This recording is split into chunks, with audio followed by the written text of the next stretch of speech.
Hello everyone, welcome to another episode of TCG Talk, back today with another video. And in today's video, we're doing the historic, the creme de la creme of Flesh and Blood content. No, I'm just kidding. We're going to do a tier list video, talk about the meta post Viserai, how things are going to be shaping up at the tier 3 level and above, or tier 2, tier 3, as we go into these battle hardens and these callings, and eventually into the Pro Tour in just about a month. And kind of just see where things are sitting and give my general thoughts. So if you're new to the channel, welcome. Thank you so much for stopping by. Hopefully you enjoy your stay. If you're a long-standing supporter, thank you so much as always. Feel free to check out the Discord down below, channel membership, the creator worksheet, all of that stuff. So we'll get right into it.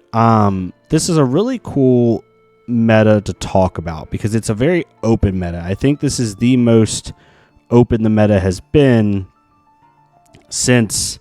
I can't even remember. Maybe the early heavy hitters was also a pretty open and stable meta, but this honestly is just as equally open and stable, right? With Viserai leaving, it really allows us to, allows players to kind of choose where they want to go for the most part. However, we are going to be talking today on a tier 3 level, so I'm going to be talking about Battle Harden and above, Battle Harden, Calling, and Pro Tour, and kind of give my general thoughts. And the first thing I want to talk about is the tiers themselves. So normally we have an S tier, right? We have 1 to 3 decks typically that make up the meta, and although we do have a lot of really powerful decks, and I think the Aurora Armory deck is going to make Aurora even more powerful, and she's probably the perceived best deck.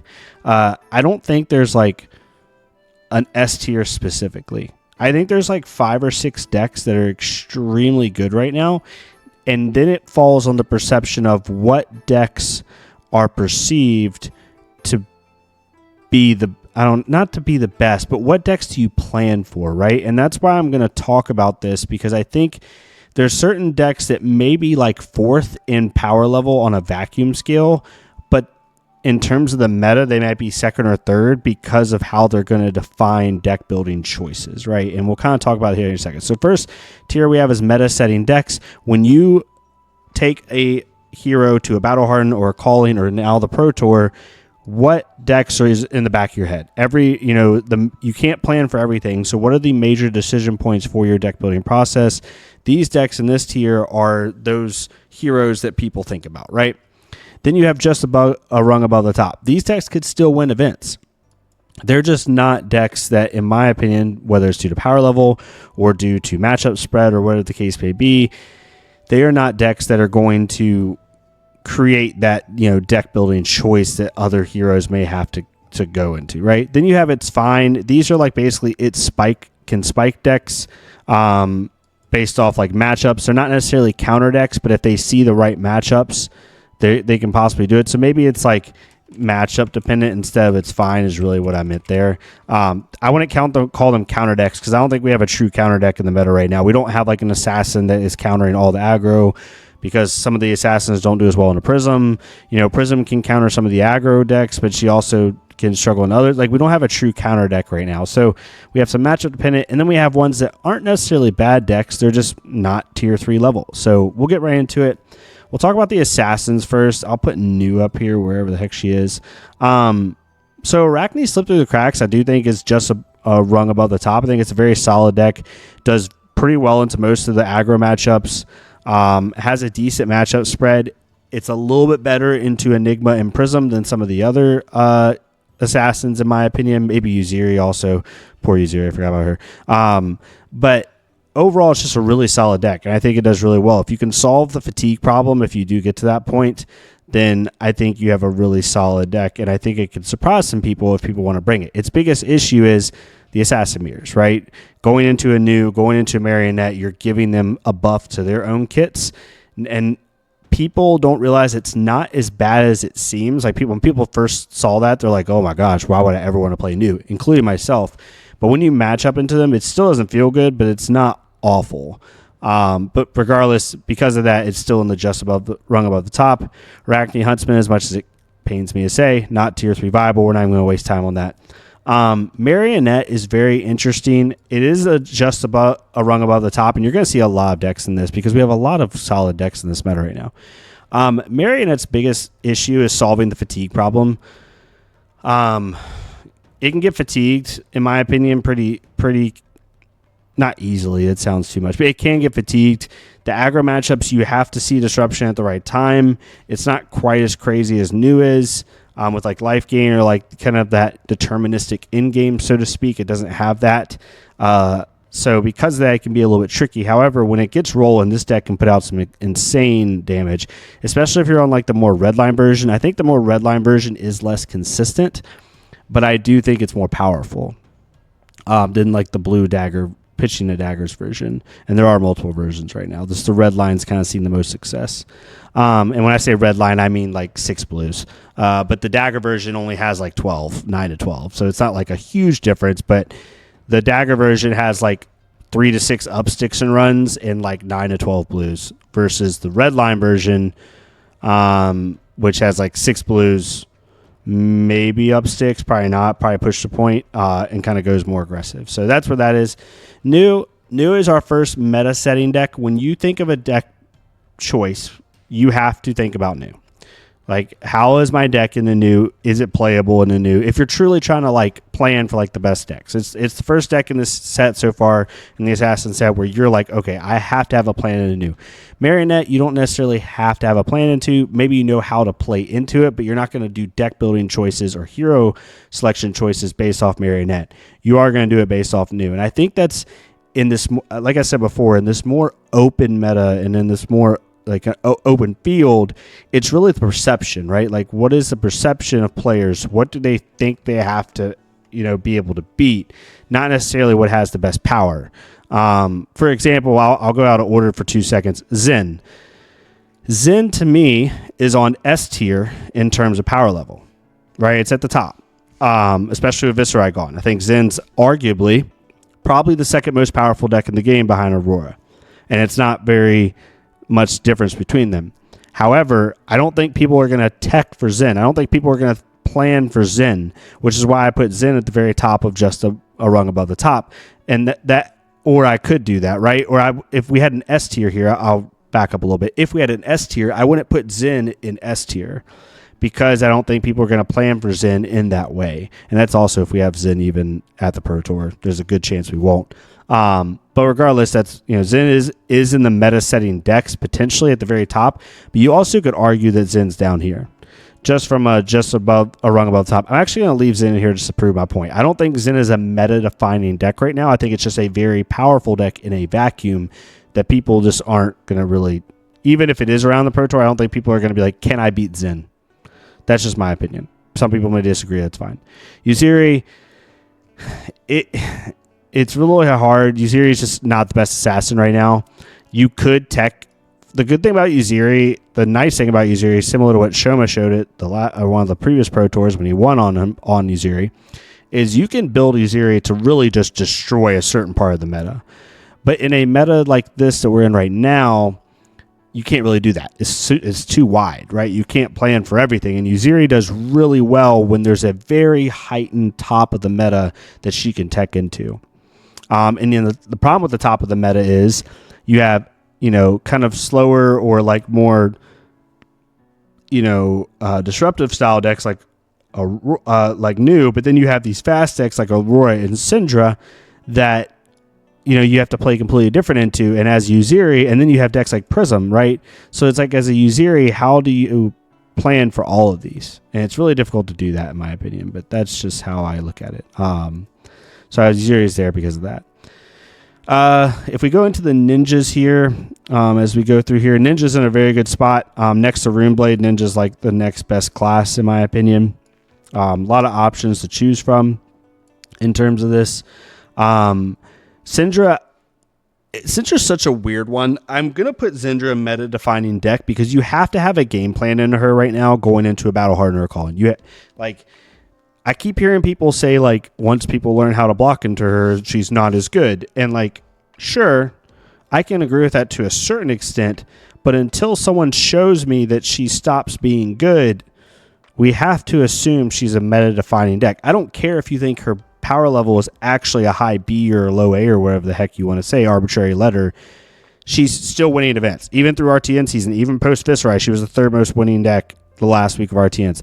I don't think that's going to change, in my opinion. I think people are kind of overplaying or downplaying, depending on what you look at, how good she actually is. And I do think there is ways to beat her with Shelter, Calming Breeze, with certain deck types, and knowing when to block based off her hand size, whether you block Chain Link 1 or Chain Link 3, so to speak, all that stuff. Like, there are some heuristics to that. However, I just don't, until proven otherwise, she's a meta-defying deck. If you go into a Battle Hardener or Calling next week, into Charlotte, into wherever, you have to have a plan for Syndra. And so because of that, she's meta-setting right now. Like, it's just how it is. Katsu, similar to Arachne, not going to waste time. Katsu bad right now. Fi, I'm putting Fi in not tier 3 level because there's 2 ninjas better than Fi right now. And if you're going to play Fi, why are you not playing Syndra? You can't answer that question. Like, I always used to get really annoyed when people were like, why play Katsu when you can just play Fi? But at least those 2 decks were like archetype-wise sort of different in how they played. When you're playing Fi, you're literally just playing a worse Syndra. Like, at all times, you're just playing a worse Syndra, in my opinion. So there's no reason to play Fi when Syndra exists. Like, absolutely no reason. You're literally playing like a watered-down version of a better deck that's the exact same archetype. That's just my opinion. Ira is another one, very similar to Zen, where I personally think post Viserai on a power level, Ira's up here. People are going to disagree with me, and that's fine. But if you look at her matchups, like, I'm gonna go a little nuts here for a second, and I'm just gonna put like the perceived best decks in the format right now. I'm gonna go ahead and do a little spoiler zone, right? Maybe you start to put Vincent up there, maybe, but we'll just do the obvious ones right now, right? These are the obvious ones, in my opinion. And let's look at where Ira stacks in each one. New, very skill intensive, but I'd say it's 50-50, if not slightly Ira favored. Ira does very well into Assassins. That's just my opinion. But at worst, it's 50-50. Syndra, 50-50. And very good if you have tech, right? Being able to play cards like Erase Face, play cards like Calming Breeze, play cards like Shelter, and being able to like outvalue her. And what people don't realize right now about Ira into these aggro matchups is before Ira would struggle because her damage level was capped. The Hunted changed that. Like the Hunted, because of the Flick Knives version, even if you're not running all like the Flick Knives tools, Dual Threat and Up Sticks and Run, even if you're running Shuko mid-range, but you're running, because there's really 2 main archetypes of Ira right now. There's Shuko mid-range. I'm just giving you arbitrary terms here. Shuko mid-range, which is like the slower version that blocks better. And then you have like the more aggressive Flick Knives build. Even if you're on Shuko, if you just run Dual Threat and Up Sticks, it raises the power level of the deck where you can do these 20 damage 5-card hands, 20 plus damage 5-card hands pretty easily. Like you can start with a Kadachi, and then you swing Spinning Will Kick for 5. So you pitched to blue, you played Spinning Will Kick for 5. That's 2 cards. You then play Dual Threat. You then use your second resource to Kadachi again for, at this point, I can't do math, 5. And then, so that's your, you've used Dual Threat, Spinning Wheel Kick, a blue, and then you could even just play your 4th card, right? Whatever the 4th card is, Torn a Tempo for 8. You just went 1, 5, 4, 8, right? You just did an 18 damage 4-card hand. I already didn't have that before. And if you have a 5-card hand, maybe you even do another go, again, Bittering Thorns into like a cut through or whatever the case may be. Like you're getting 20 plus damage. So that changes these aggro matchups. Before, Ira didn't have those spike turns where she could really take tempo. Now she does. It's not like every turn, right? It's not like an aggro deck, but it is able to do that. So with Syndra, you can do tech into her. Aurora is probably the hardest one. I'd say Aurora's unfavored. I'm not going to be crazy here. But it does get better with cards like Calming Breeze, Shelter, Erase Face, Weakest Link, all those types of things, right? Excuse me. Prism, very good Prism matchup. That matchup is on a razor's edge, but it is, I'd say, slightly Ira favored. Ira runs anywhere from 9 to 12 poppers, runs 6 to 9 D-reacts typically.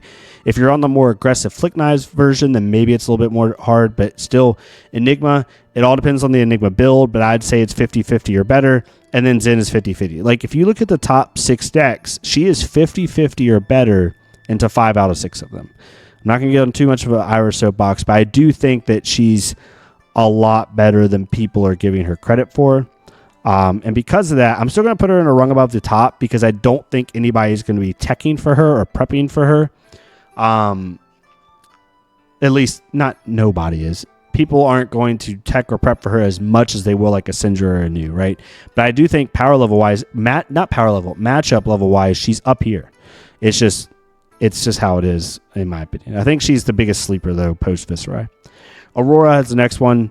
Pretty simple here, right? Aurora's going to be very good. The Aurora Armory deck's going to make her even better. When you go to a Battle Hardened or above, you have to prep for these 3 decks. And I think these 3 decks are the pseudo S tier. I just don't have them in S tier because I do think there are other decks below them, technically, in perception that are equal in power. I think Prism is equally as powerful. I think Zen is equally as powerful. These are just the 3 decks that I think people are going to tech for the most. So because of that, that's how I look at things. Enigma is interesting. I'm putting Enigma like down here. Enigma is just not performing. And I think she's going into a very turbulent meta right now for Enigma specifically. Like when you're an Enigma player, like the decks, can do powerful things and just run away with games. It has certain matchups where it just wins, right? However, I mean, if you're an Enigma player and you're having the tech for New, which even though it's a little favored, you still have to have a certain way you play. Then you have to have all these aggro decks. Then you have to mess with Ira. Then you have to mess with like other assassins. Then you have to still worry about like, other like side decks. It's just Enigma has to worry about such a wide open meta. It's going to be very difficult for her, I think. It's going to be really interesting. Prism actually is going to be my 4th and final meta setting deck. I do not think Prism is up here in terms of power, in my opinion. I don't think the deck is quite consistent enough. Sometimes you just draw hands that are quite literally non-functional, like 3 Figments or something stupid. However, especially over the next month, this may change. So like in the next 2 to 3 weeks over the course of March, she's going to be up here. People are going to be putting poppers back in the deck. People are going to be prepping for Prism. You have to have a game plan to Prism. If you're going into a Battle Hardened or a Calling in the next 2 to 3 weeks, you have to have a game plan for Prism. That's just my opinion. It's kind of like how when Kano is really popular, you're just going to like burn yourself. Oh, no pun intended. The Pro Tour, she might eke down to here. But for right now, she's right there. That's just where I see her. Azalea, very good deck right now. I'd probably put her right behind Enigma. Just solid deck. Does pretty well into a lot of the aggro matchups. Can be a little swingy on depending on what you draw. You can get the Azalea problem, but regardless, I think she's really good. A couple other like not tier level 3s. Let's just go ahead and get it over with. Guardian right now is just in a sad state. I would not put Fang in tier level 3 right now. The only Guardian deck that's playable is Jarl, and that's matchup dependent.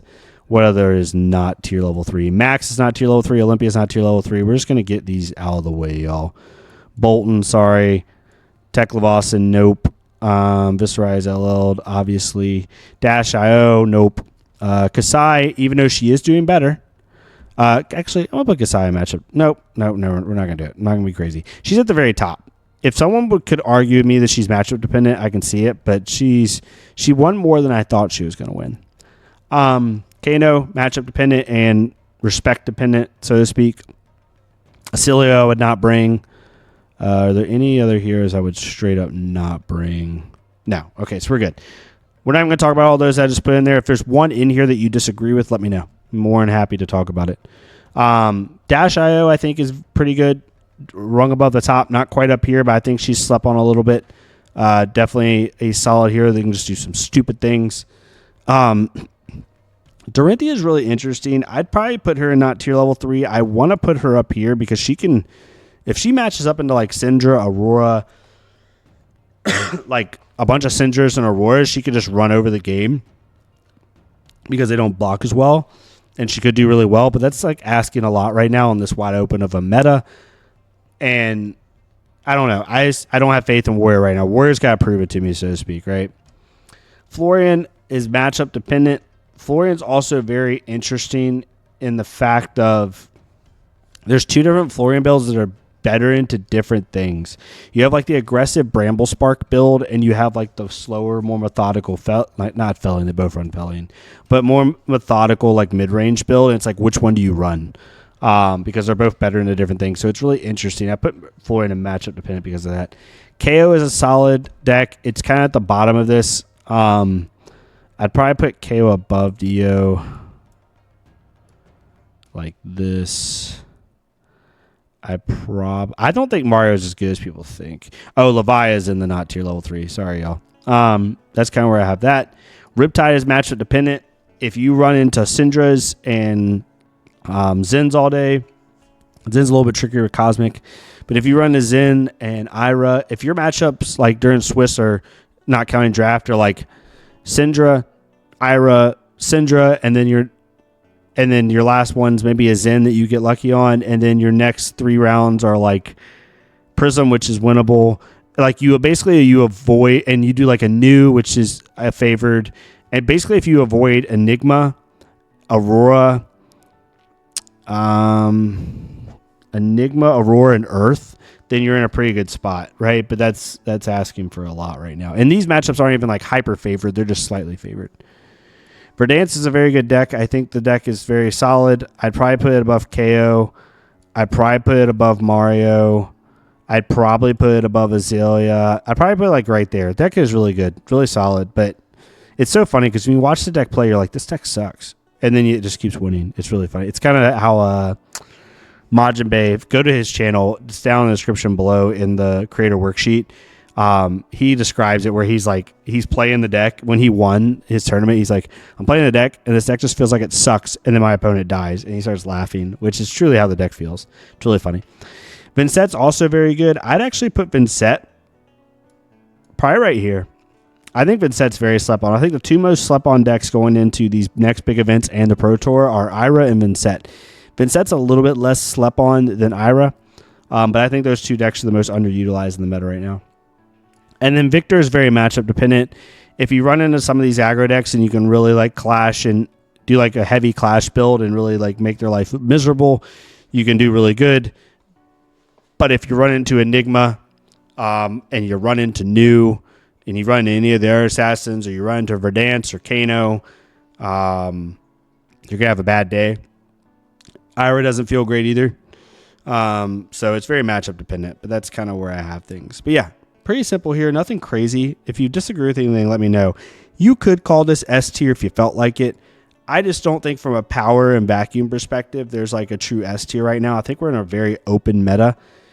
Maybe post Aurora Armory deck, she might end up being the S tier deck. But currently right now, this is where I have it. And I think it's fair.